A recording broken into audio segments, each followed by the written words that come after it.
So I feel like recently there's been a lot of discourse online about if audiobooking counts or not. Do audiobooks count as reading is kind of silly? Not the question, that's fine, but the conversation. Audiobooks are not reading, but some of y'all are reading to be perceived, right? Do you have to always clarify, like, oh, by the way, just so I'm not a poser, I listen to it on audiobook? Audiobooks count as reading. Or does listening to audiobooks mean that you are cheating? But I want to talk about it. For me personally, ever since Spotify added an audiobooking feature, I have been on my audiobooking game. Now that it's sort of bundled into something I'm already paying for, it definitely has benefited my life and helped me achieve reading more frequently with more ease. To preface this, I don't really know if people actually believe audiobooking doesn't count, or if they're just saying that online to spark some discourse and to get views. But anyways, today I'm going to be going over 5 points of why audiobooking counts and why you should do it too. My first point is reading isn't a competition. You don't need to prove yourself. Reading is a hobby, and we need to start taking this pressure off. No matter what format you're absorbing, it doesn't make it more or less valid. If I'm reading on my Kindle, doing physical, reading on an iPad, or listening to an audiobook, I'm still absorbing the book in front of me, and I'm still interacting with this media. So I am reading. That's how I define the term reading, is just absorbing the media and taking something from that, right? No matter what style of book you choose to read or listen to, your goal should be to listen to it or to read it and to finish it, not to hold yourself to a certain standard that people who read physical books hold themselves to. Like, I just feel like that's really unattainable, and the goal should be to just enjoy your hobby, not perform for people online. That's how I view it. I'm very pro read at your own pace. Set your own expectations, set your own boundaries. If you don't want to read 100 books a year, don't do it. Don't worry about what other people are saying. You yourself are a reader, and you shouldn't be reading to perform for others. You should be reading for your own enjoyment and not worry about if audiobooking counts as reading a book, because technically it's a different thing. No, like, we're reading to enjoy the hobby that is reading, not for anything else. We're not here to perform, we're just here to enjoy reading. And ultimately, reading is about how books enrich your life for the better and not used as a way to compete with others. My second point is that audiobooks make reading more accessible to a large amount of people, okay? Audiobooks, since we're using our ears, can open up reading to people who are visually impaired or struggle with attention spans, or even just simply can't afford to buy a $25 book. You could buy a cheap little audiobook online or listen to a free audiobook on YouTube. It really opens up a lot more spaces where people can read for them. And it's also so important to have these different styles of books because we want to give as many people the opportunity to read as we can. Of course, that's what reading is. It's spreading information, it's creating community. And I feel like the biggest argument that I see when people say audiobooking doesn't count, well, what about people with disabilities who cannot physically read physical books? What about them, right? All the girlies want to read here, not just us sighted people. Everyone deserves the right to read a book and say, yeah, I read that. Even if you just listen to it. Like, what's the difference, guys? You're still absorbing the media. And then also on the cheaper point, audiobooking can be done through things like Libby or through your library and through subscription services like Audible, Spotify, that sort of thing.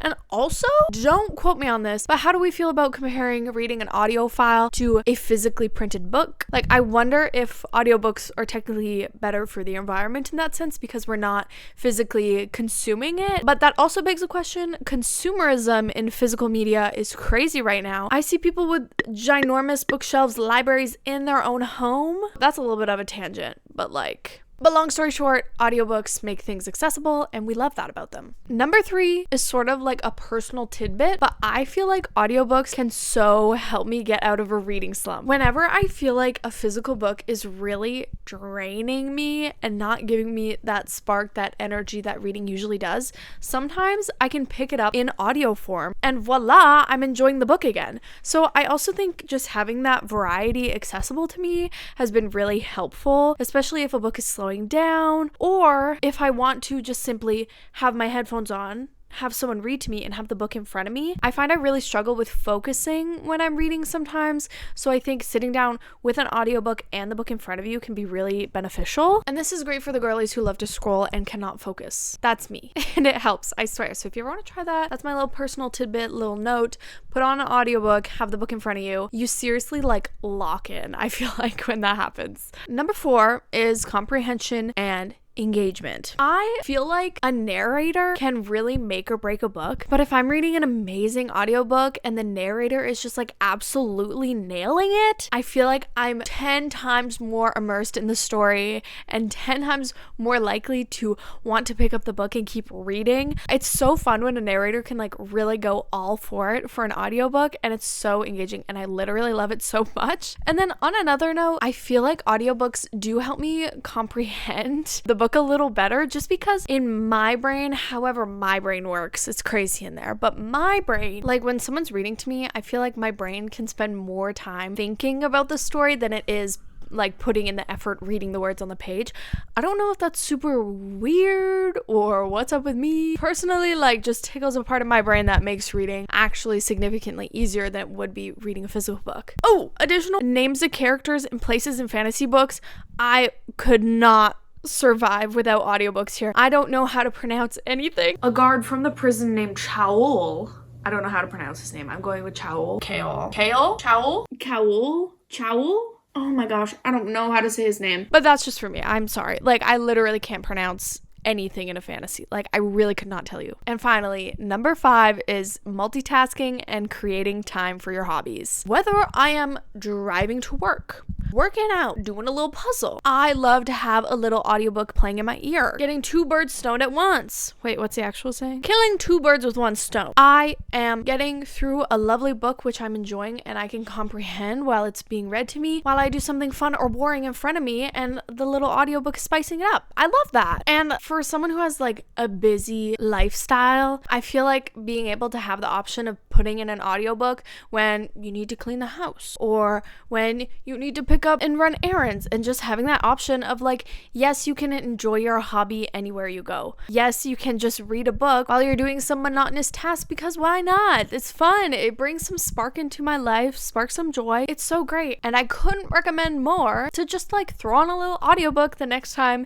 you're doing some boring monotonous task like doing the dishes, cleaning your house. I love having a story in my ears. It's so fun. So fun. Also, the flexibility of having an audiobook definitely can keep you more consistent if you're trying to reach a reading goal, because, you know, life can get crazy, but just having that option of an easier way to consume a book is so great and definitely beneficial for me in my life, because look, things get crazy and sometimes you just gotta audiobook it, and there's nothing wrong with that. And overall, I'd say audiobooking 100% counts. And if you disagree, that's okay too. You do you, boo. Stay away from the audiobook community. We don't want you. But audiobooks have definitely improved my day-to-day happiness. Just having those little moments with my books while I can do other tasks. It's just been so great. And that's sort of the message of this video. Don't take things too seriously.